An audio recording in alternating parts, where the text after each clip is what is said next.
कांग्रेस की गारंटी है ना, मैं आपको गारंटी देता हूं, उनके चेहरे चुनाव के बाद आप जिंदगी में कभी नहीं देखें। एक तरफ है शून्य की सरकार, कांग्रेस की शून्य की सरकार, और दूसरे तरफ है कमल की पुण्य की सरकार। मेरे भाई और बहनों,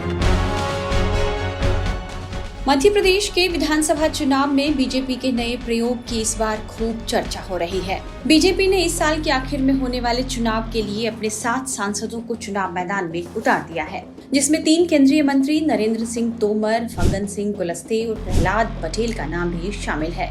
इसके अलावा पार्टी ने बीजेपी महासचिव कैलाश विजयवर्गीय को भी इंदौर 1 विधानसभा सीट से चुनाव में उतारा है। 3 केंद्रीय मंत्री को मैदान में उतारने के बाद अब यह कयास भी लग रहे हैं कि मध्य प्रदेश से जो 2 और केंद्रीय मंत्री बचे हैं, वे भी चुनावी मैदान में ताल ठोक सकते हैं। इसमें ज्योतिरादित्य सिंधिया का नाम भी शामिल है। कहा जा रहा है कि केंद्रीय मंत्री वीरेंद्र खटीक को भी चुनाव में टिकट दिया जा सकता है। वहीं ग्वालियर चंबल संभाग से बीजेपी ज्योतिरादित्य सिंधिया पर दांव खेल सकती है। बताया जा रहा है कि यदि सिंधिया चुनाव लड़ते हैं तो संभावना है कि वे मुख्यमंत्री पद के सबसे मजबूत दावेदार हो जाएंगे।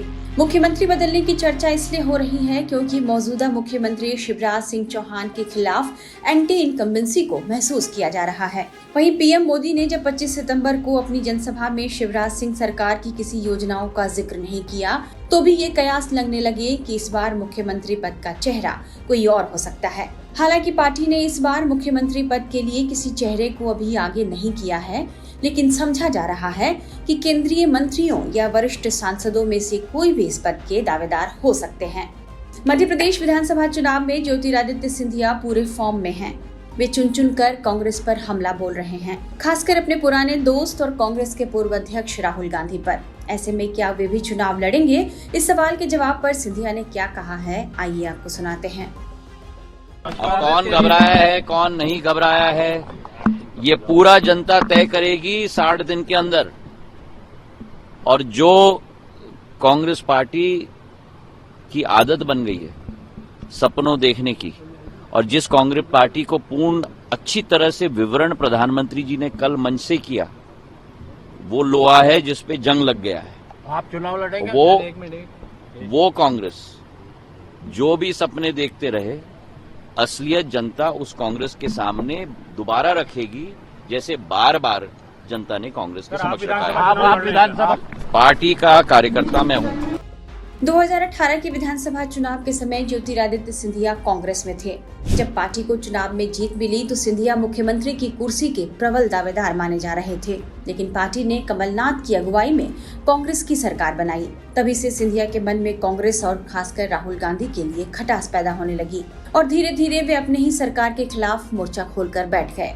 यह खबर पक्की होने लगी थी कि कमलनाथ और सिंधिया के बीच अब पटरी नहीं बैठ रही। यही तय हो गया था कि कमलनाथ सरकार की किसी भी दिन विदाई तय है। 11 मार्च 2020 का वो दिन था जब ज्योतिरादित्य सिंधिया ने कांग्रेस छोड़ दी और बीजेपी में शामिल हो गए। मध्य प्रदेश में जैसे ही सिंधिया ने कांग्रेस छोड़कर बीजेपी का दामन थामा, वैसे ही कमलनाथ सरकार चारों खाने चित हो गई। सिंधिया के समर्थन में मध्य प्रदेश से 22 कांग्रेसी विधायकों ने भी इस्तीफा दे दिया। बहुमत के अभाव में मजबूर होकर कमलनाथ ने 20 मार्च 2020 को सीएम पद से इस्तीफा दिया। 23 मार्च को शिवराज सिंह चौहान चौथी बार मध्य प्रदेश के सीएम बने। कुछ दिनों बाद केंद्रीय मंत्री ज्योतिरादित्य सिंधिया को राज्यसभा के रास्ते दिल्ली बुला लिया गया।